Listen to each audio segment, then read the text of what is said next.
militarização, a gente está no esforço para fazer esse debate nas licenciaturas do país, né? Não só nos cursos de humanas, mas em todas as licenciaturas, todos os cursos que estão ocupados com a formação de docentes, né? A gente debater essa questão da militarização das escolas públicas. Eu queria perguntar aqui nós estamos aqui em Anápolis, nós temos várias dessas escolas chamadas, hoje, Colégios Estaduais da Polícia Militar de Goiás, né?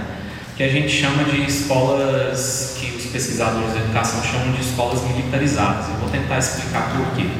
Então, como nós estamos aqui em Anápolis, eu queria perguntar, quem aqui estudou numa dessas escolas CEPMG, levanta a mão, ou CPMG, como chamava antes? Ninguém? Primeira vez que eu troco uma ideia aqui e ninguém passou por essas escolas, porque elas são um pouco antigas aqui também, né?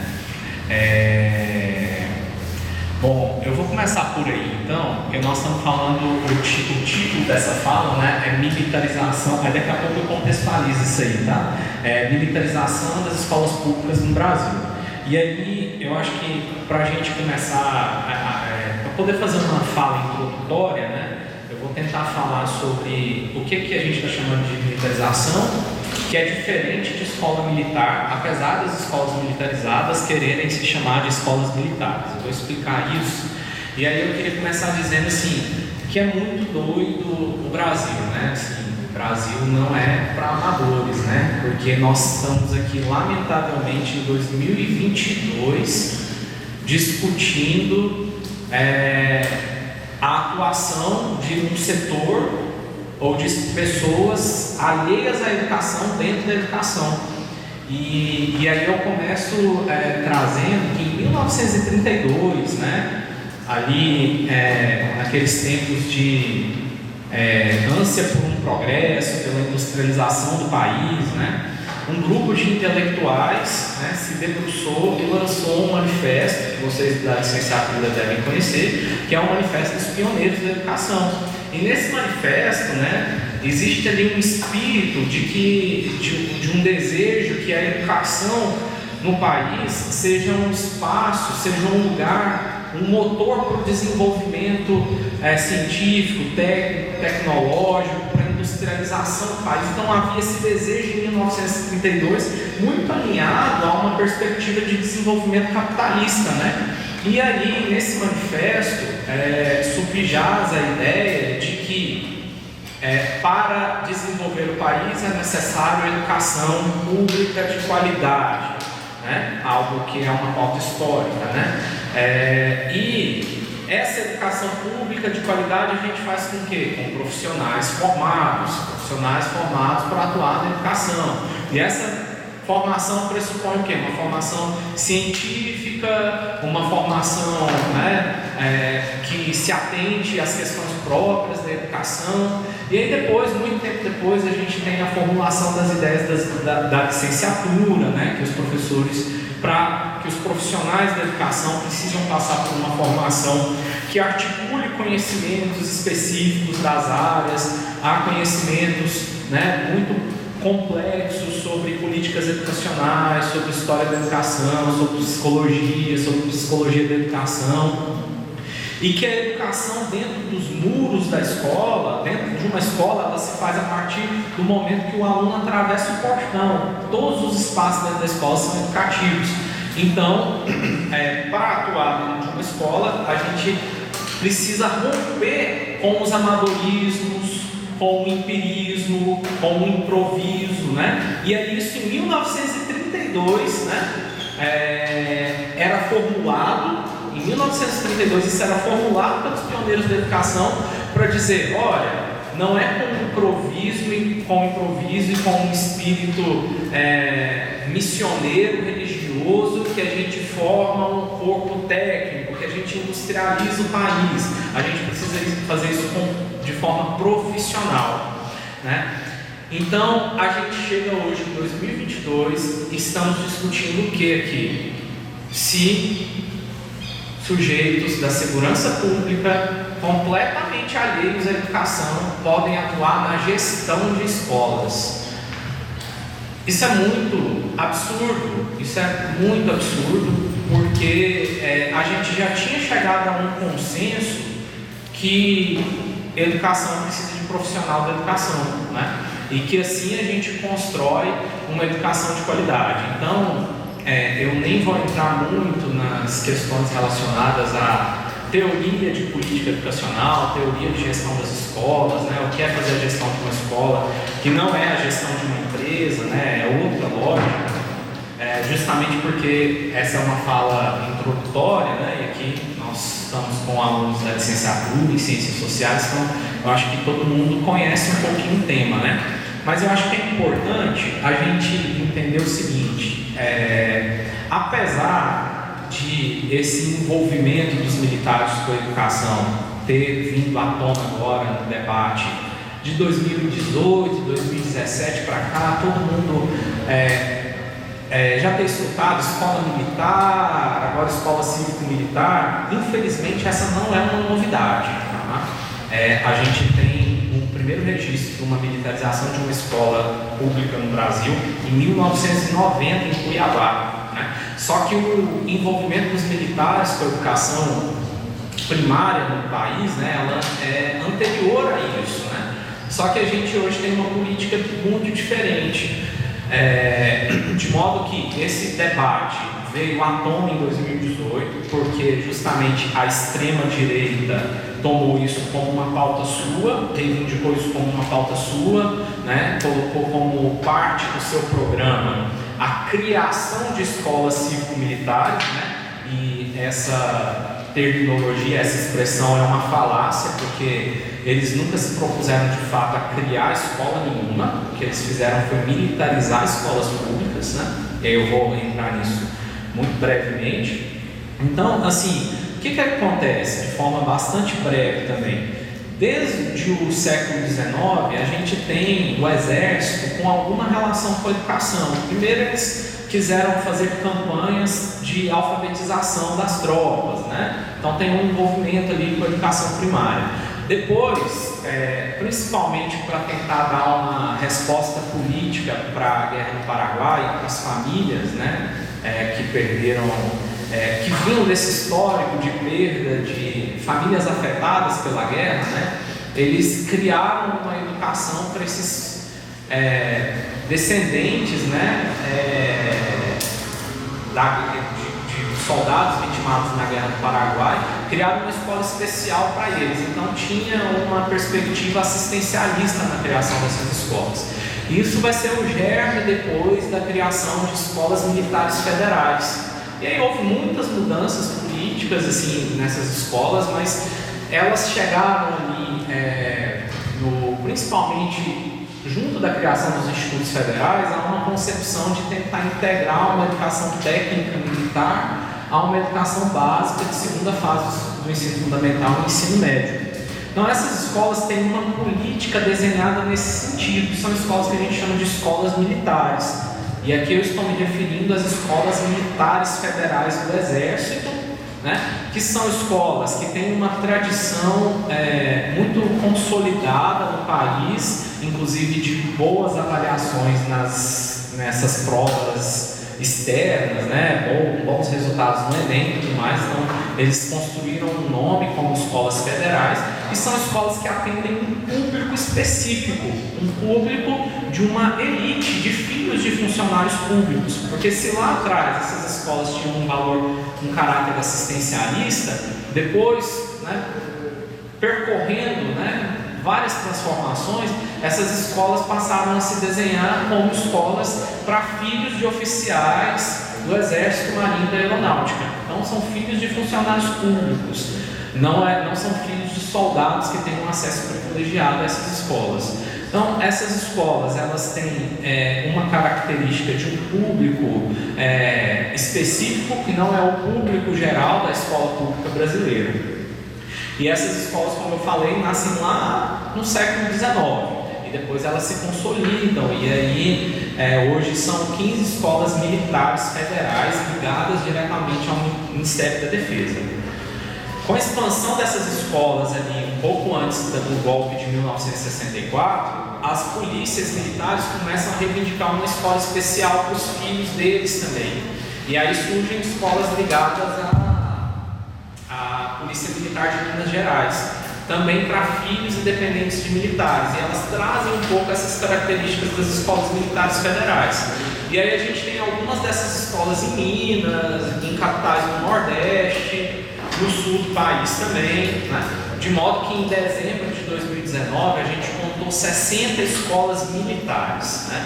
Nos seus documentos que tratam dos objetivos e das políticas balizadoras nessas escolas, cita-se, né, a formação para as carreiras militares. Então está lá no projeto político pedagógico dessas escolas, que elas, no caso das escolas das polícias militares, que elas devem formar futuros soldados das polícias, né? Elas atendem um círculo militar, elas têm um objetivo político ali, que é de retroalimentar os quadros militares com sujeitos que já fazem parte do círculo militar, né? Tem muitos pesquisadores que discutem isso, porque isso é uma preocupação dos militares, de manter uma cultura hermética, né? Por isso que essas escolas inclusive funcionam como um mecanismo de uma engrenagem aí que a gente vê, por exemplo, se hoje várias instituições do Estado brasileiro fizeram uma crítica ao golpe de 64, a gente vê os militares continuando a comemorar, né? Um assinte isso, a comemorar o que eles chamam de Revolução de 64. E essas escolas contribuem um pouco para a perpetuação dessa cultura. Então, isso são as escolas militares. O que a gente tem, que a gente vê em 90, é outra política que tenta se dizer como criação de escola militar, que é a militarização de escolas públicas. Pegar de forma bastante breve, porque a gente inclusive tem discutido que não existe uma militarização de escolas públicas, existem militarizações de escolas públicas, justamente porque a militarização de escolas públicas ela é ilegal, ela não é prevista na LDB, ela é inconstitucional. Isso é ponto pacífico entre os pesquisadores da educação, né? E então cada estado e município encontrou formas distintas de driblar a legislação educacional para militarizar escolas. E aqui talvez a gente conheça um pouco mais de perto o caso da militarização das escolas em Goiás, né? Mas se a gente for pegar cada município que militarizou uma escola, é uma política diferente, é um acordo de cooperação, é um acordo técnico de cooperação, é um decreto-lei, é uma lei. Cada lugar tem uma trajetória diferente desde o ponto de vista administrativo para militarizar a escola. Mas de forma muito geral, o que a gente percebe, aí para tentar dialogar, né, com o simpósio, com a mesa, né, com a Marcela, o que a gente percebe é uma adoção dos regulamentos dos quartéis para as escolas. Então, o que ocorre com a militarização de uma escola, de modo geral, a escola tem o seu funcionamento regular, atende a um público geral, não tem ligação com a caserna, não tem ligação com o quartel, e aí ela sofre uma intervenção militar, geralmente a mando do poder executivo, né? Ou por iniciativa do Poder Executivo, apesar de que várias forças compõem isso aí, né? Porque também isso é contraditório dentro das polícias, há setores que defendem, há setores que não defendem. Aqui em Goiás eles defendiam inicialmente, hoje a militarização em Goiás está travada nas 61 escolas estaduais militarizadas, porque a polícia militar, segundo o que indicam nossas pesquisas, não quer mais militarizar a escola, e aí eles têm os motivos que eles alegam lá, que não dá tempo de explorar aqui. Mas a gente tem então várias militarizações. De modo geral, o que se observa nas pesquisas é que eles têm como objetivo fazer uma intervenção militar dentro da rotina escolar, impondo os regulamentos de comportamento dos quartéis dentro das escolas.